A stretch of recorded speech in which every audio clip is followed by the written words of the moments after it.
તો નડિયાદમાં શંકાસ્પદ ઝેરી દ્રવ્ય પીવાથી ગઈકાલે રાત્રે 3 લોકોના મોત થઈ ગયા।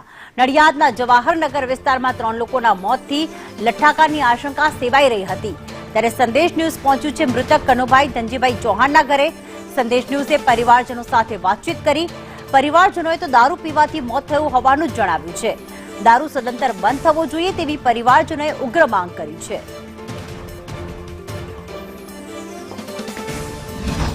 9 ફેબ્રુઆરી અને રવિવારના રોજ નડિયાદ શહેરની અંદર 3 વ્યક્તિઓના એકાએક શંકાસ્પદ મોત થાય છે અને આ મોત બાદ અનેક સવાલો ઉઠે છે। જ્યારે જાણવાનો પ્રયત્ન કર્યો ત્યારે આ ત્રણેય વ્યક્તિઓના પરિવારજનો વિસ્તારમાંથી એ પ્રકારની વાત જાણવા મળી કે દારૂ પીવાથી આ ત્રણેય વ્યક્તિઓના મોત થયા છે।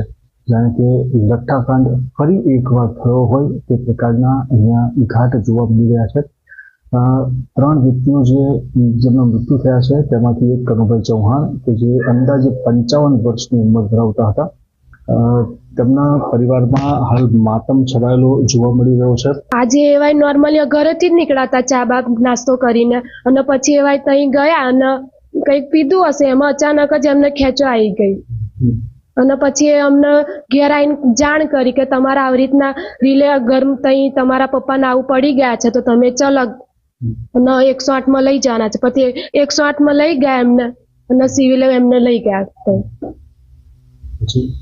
પછી સિવિલમાં લઈ ગયા અને કીધું ડોક્ટરે કે હવે કઈ છે નહીં એમનામાં, હવે રહ્યું નથી। બાકી આટલા વર્ષો એ પીતા હતા પણ આવું કોઈ દિવસ થયું નહીં એમને। ઘણા લાંબા વર્ષોથી પીતા છે, 20-25 વર્ષથી પીતા હતા। એવા પ્રાથમિક દ્રષ્ટિએ એવું લાગી રહ્યું છે કે દારૂ પીવાથી મોત થયું છે। પીવાથી થયું છે, દારૂ પીવાથી જ થયું છે। તમારે સરકારને, પોલીસને, તંત્રને તમે શું કહેવા માંગો છો? દારૂ જે રીતે ચાલે છે, દરેક જગ્યાએ વેચાય છે, પીવાય છે, લોકો આ રીતે દારૂ પીવાથી મરી જાય છે, કેટલી લોકોને તકલીફ પડે?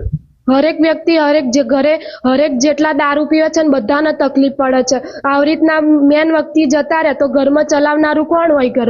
ઘર કોણ ચલાવી આપે? આ તો જયારે અમારા સસરા હતા, જો કે આવડો કોઈક નાનો છોકરો એવો મરી જાય તો શું કરવાનું? કોણ ચલાવી આપે એમનું ઘર? જે રીતે અહીંયા જે લોકોએ પોતાનું સ્વજન ગુમાવ્યું છે તે લોકો અહીંયા સ્પષ્ટ માંગ કરી રહ્યા છે કે જે દારૂની બદી અત્યારે ફૂલી ફાલી છે અને તમામ જગ્યાએ ઠેર જગ્યાએ જોવા મળી રહી છે, જેને કારણે ઘણા લોકો આ રીતે પોતાના પરિવારના સ્વજનોને ગુમાવે છે।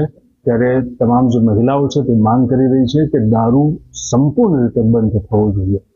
કરુણેશ પંચવટી, સંદેશ ન્યૂઝ।